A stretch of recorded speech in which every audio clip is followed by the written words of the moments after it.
live after what was a game that I didn't predict. Maybe you predicted it, but if you predicted a Wolverines win, a Buckeyes loss, I doubt you expected to see what we witnessed from the Buckeyes today in the shoe. The game, number 2 versus number 3, but number 3 is definitely better than the number 2 team in the land.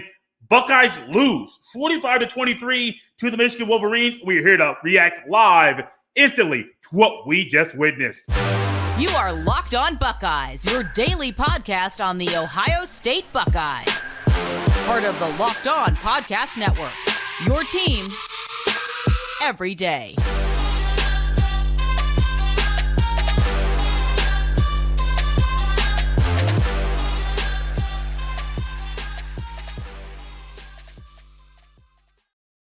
What is up, Buckeye fans? Welcome in to another live postcast after the Ohio State football game.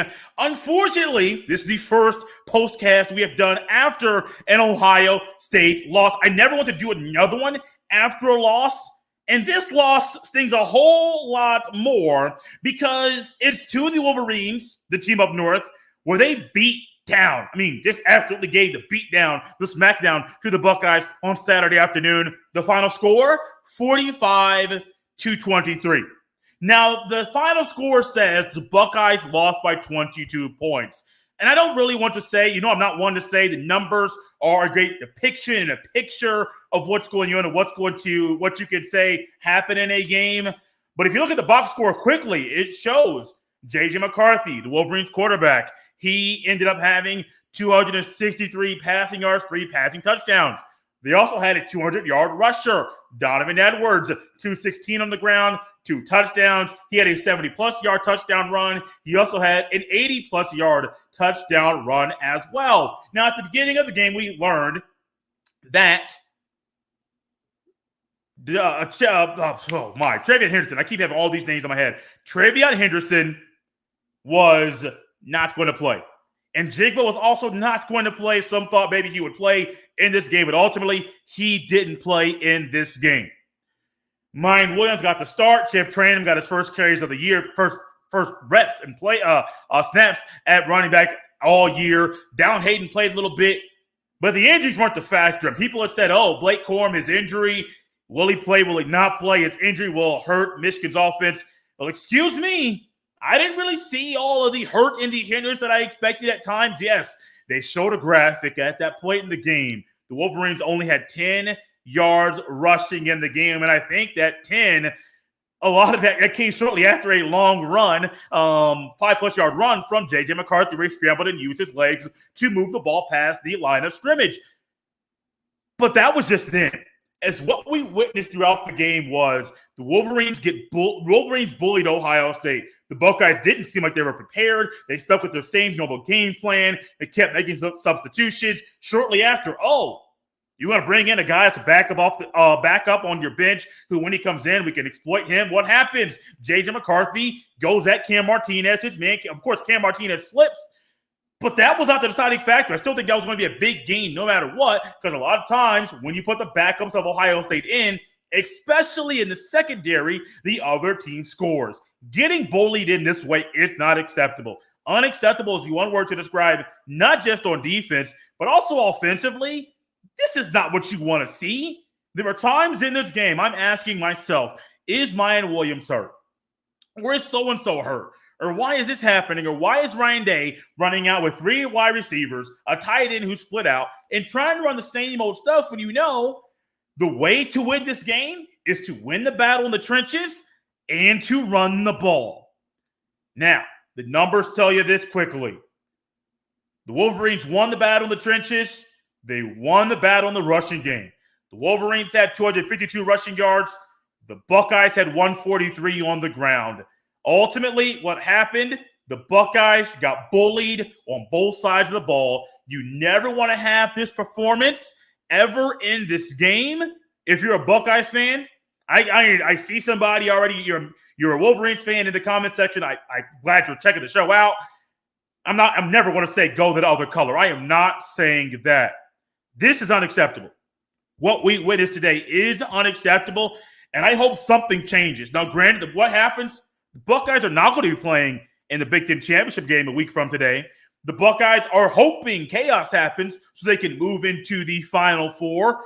If they are, they're probably going to be number 4, playing Georgia, assuming Georgia does not lose. I don't know the final score of the game against Georgia Tech. I assumed it would have been it's a win because I didn't see any rolling tickers at the bottom saying, oh, breaking news, Georgia loses. I didn't see that. I also assumed they're going to beat LSU a week from today.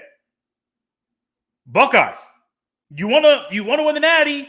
The best chance to do that, the only chance to do that is like beating your rival, the team up north, the first goal you could accomplish every year. And ultimately, you didn't do it.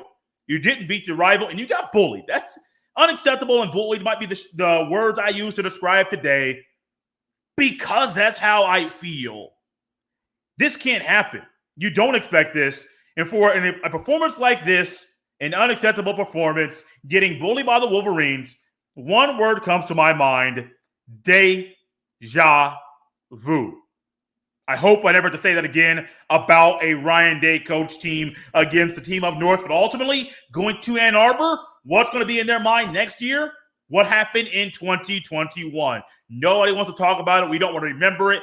But that's how things are right now. With an unacceptable performance, there were some things odd that happened. A lot of them came in the running game and the physicality that was not there. We'll describe that next as the Locked On Buckeyes postcast after the first loss of the year by Ohio State rolls on. This episode is brought to you by BetOnline. BetOnline.net is your number one source for sports, betting info, stats, news, and analysis. Get the latest odds and trends for every professional and amateur league out there. From football to basketball to soccer and esports, we've got it all at betonline.net. And if you love sports podcasts, you can find those at BetOnline as well. We're always the fastest and easiest way to get your betting fix.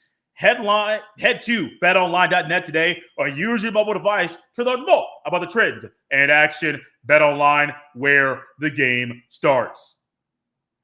And so when I think of deja vu, I think of an unacceptable performance. There are some things that come to my mind, and these are things we have seen all year long. I mentioned it earlier, not just Cam Martinez, but the Buckeyes coaches have a tendency to do what they do on both sides of the ball and to refuse to adjust. Now, I have seen in this game, and I saw it, I remember saying out loud, unbalanced lines. And I am a person, if I'm by myself or with other people, I will generally talk out loud at times during the game. Sometimes softer, but I will start saying some things. And I said unbalanced line right. What is that? At the time, they had a tight end lined up at, they had an offensive tackle lined up at tight end. And I know from way up in the sky, you can see different personnel groupings. It's like, 1, 2, 3, 4, 5, 6. Oh, they got an extra offensive lineman out there. How about we bring in some extra bodies? I saw a lot of times today they brought in an extra linebacker, not extra defensive linemen. And I mentioned on Locked On Buckeyes. It's unconventional, not normal, but maybe beefing up your D-line against a team that's going to run the ball more than others. You might do that because they're going to come out in heavier sets. We talked about it. No, the Buckeyes coaches are set in their ways. That's not a formula for success if you want to win a national championship, which is going to be very hard to win said national championship after the loss against the Wolverines. This is weird, man. Ryan Day is a good coach. He's a good coach. I know there are issues and he can fix things. He needs to fix things. Ryan Day is a good coach, but every now and then there are coaches that get stuck in their ways, and we saw it once again. Now, that was defense. Somebody said he doesn't coach the defense. Can somebody explain to me why Chip Trayanum had the most carries for Ohio State today? Can somebody explain to me why Ohio State continues to run the same bubble screen passes to the outside? Now, granted, there are a couple that work today, but generally that play doesn't work. Can somebody explain to me the tosses to the outside out of shotgun that generally don't work? Some of the play calling, some of the decision making has been happening over and over and over and over again. And in the biggest game of the year, when you hear, we have been working on things in practice. This might work or that might work or so on and so forth. What do we witness? look like the same old Ohio State team to me. The same old Ohio State team. Where I look at the body language of these players, when I see how they react, when I see how they're carrying themselves, and even in the broadcast, Tom Rinaldi mentioned a tense sideline, a sideline that's not as loose as the other. The 10th one was the Buckeyes. The last one was the Wolverines. This was even in the first half. And the next thing you know, would the Buckeyes wear down the Wolverines? Nah. Seemed like the other way around. Seemed like the Buckeyes got worn down. Seemed like Ohio State was the team that ultimately was way more worn down and was just not up to the task of upping their game in a way to where they could overcome this crazy performance from the Wolverines. Couldn't happen.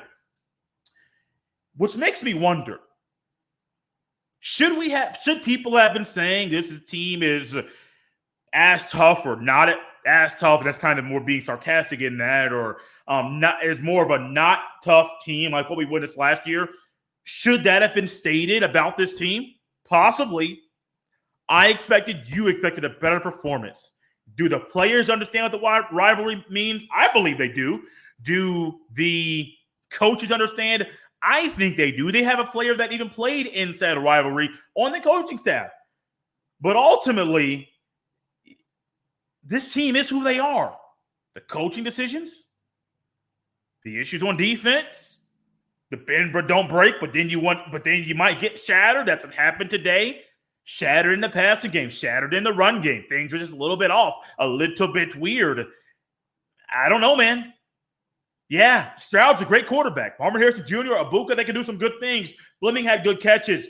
But when it came down to it, maybe there's a reason why Ohio State didn't run the ball more when we said throughout the season, they should run the ball more. Give Mine the rock more. Give Down Hayden the rock more. Or let's see what Chip Traynor could do. Or use X-Men, Xavier Johnson in different ways. Ultimately, no, man.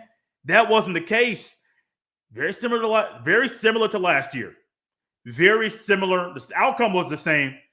But this team has similarities to last year's team. And that is kind of scary. In a day where the Buckeyes hosted numerous recruits, how does this leave a mark on the recruits? What's the mindset of them? Samson Okalola, Damon Wilson, Joshua Mickens, Lincoln Keelholtz, guys you're trying to commit to be Buckeyes in the future. Ultimately, they're there on the sidelines and seeing a Buckeye team that got bullied for the second year in a row by their arch rival. You say this game means everything. We prepare all year for this game. Ultimately, and you say that, I wonder what's going on, or if maybe your preparation needs to be altered just a tad to be better prepared, to better prepare you and your players for what's going to happen when the Wolverines and Buckeyes meet on the field. Guys, we're out of here. This weird post-game show. I don't like doing stuff after losses. I don't. Basketball, football, don't matter. Not a fan of doing it after losses. That's why you need to check out. It's only a short snapshot of my mindset right now. If you want to get a longer snapshot, bigger snapshot, and to make a picture of what's going on in my head, check out Locked on Buckeyes every Monday through Friday right here on the YouTube or your favorite podcast listening app.